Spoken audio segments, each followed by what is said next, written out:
बिस्मिल्लाहिर्रहमानिर्रहीम। अस्सलाम वालेकुम मेरे बच्चों, कैसे हैं आप? अल्हम्दुलिल्लाह आपने advance Microsoft Excel for audit profession का कोर्स स्टार्ट किया। स्टार्टिंग के मॉड्यूल्स पढ़े।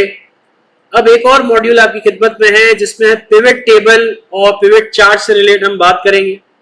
जैसे हमारी परंपरा है कि पहले हम थ्योरेटिकल पार्ट पढ़ते हैं, फिर इसके बाद प्रैक्टिस करते हैं।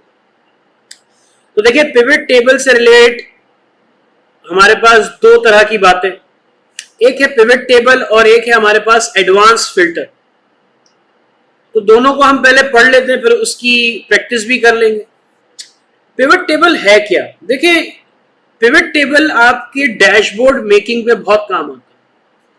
जब आपको एग्जीक्यूटिव डैशबोर्ड बनाना हो, डायनेमिक डैशबोर्ड बनाना हो, डायनेमिक फिल्टरिंग करनी हो, उन फिल्टर्स को विजुलाइज करवाना हो, तो अब हमारे पास एक ऑप्शन है जिसको हम कहते हैं पिवट टेबल। पिवट का मतलब यह है कि हमारे जितने भी जो डेटा है उनको अलग अलग फिल्टर आउट करके हम क्या कर सकते हैं, उसको ग्राफिकल फॉर्म में प्रेजेंट कर सकते हैं।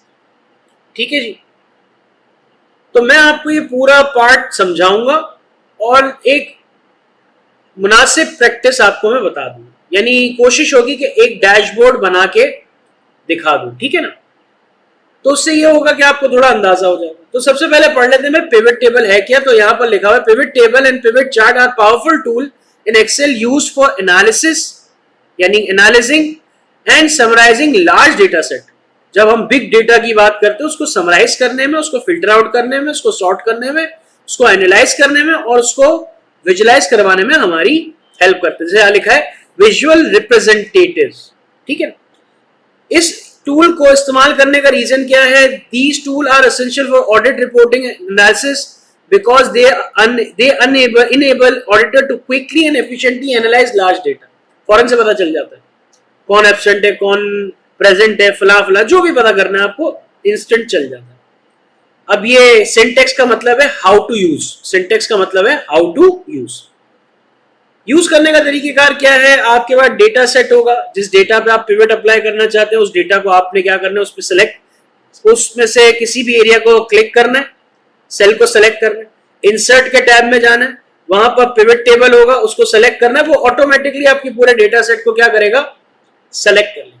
और फिर आपको दो ऑप्शन देगा कि आपको आपके पिवट टेबल को इसी एग्जिस्टिंग शीट के अंदर प्रेजेंट कराना है या अगली शीट में प्रेजेंट कराना है। तो अगर आप कहते हैं अगली शीट में, देखो मैं हमेशा कहता हूं कि पहले मैं आपको थ्योरेटिकल पार्ट थोड़ा बता दूंगा ताकि जब मैं आपको प्रैक्टिस कराऊं तो ये थ्योरेटिकल पार्ट जो है आप क्या कर सकें, साथ साथ माइंड में आपके एक मैप बनता है।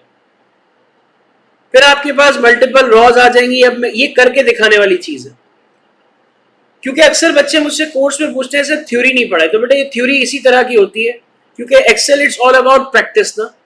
डायरेक्ट प्रैक्टिस पे आओ तो बच्चा कहता है थ्योरी नहीं पढ़ा है, थ्योरी पे आओ तो बच्चे बोलते हैं प्रैक्टिस कब करेंगे। बच्चे तो बच्चे, अल्लाह माफ करे।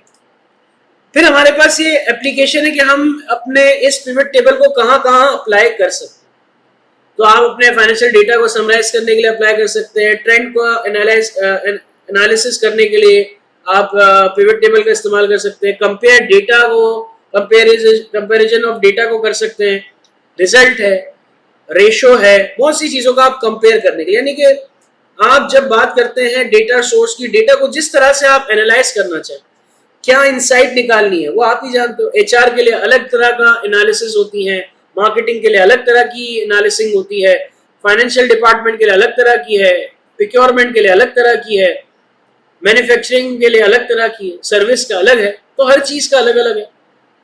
तो क्यों ना ये जितनी बातें हमने की हैं उसको प्रैक्टिकली होता हुआ देख लेना।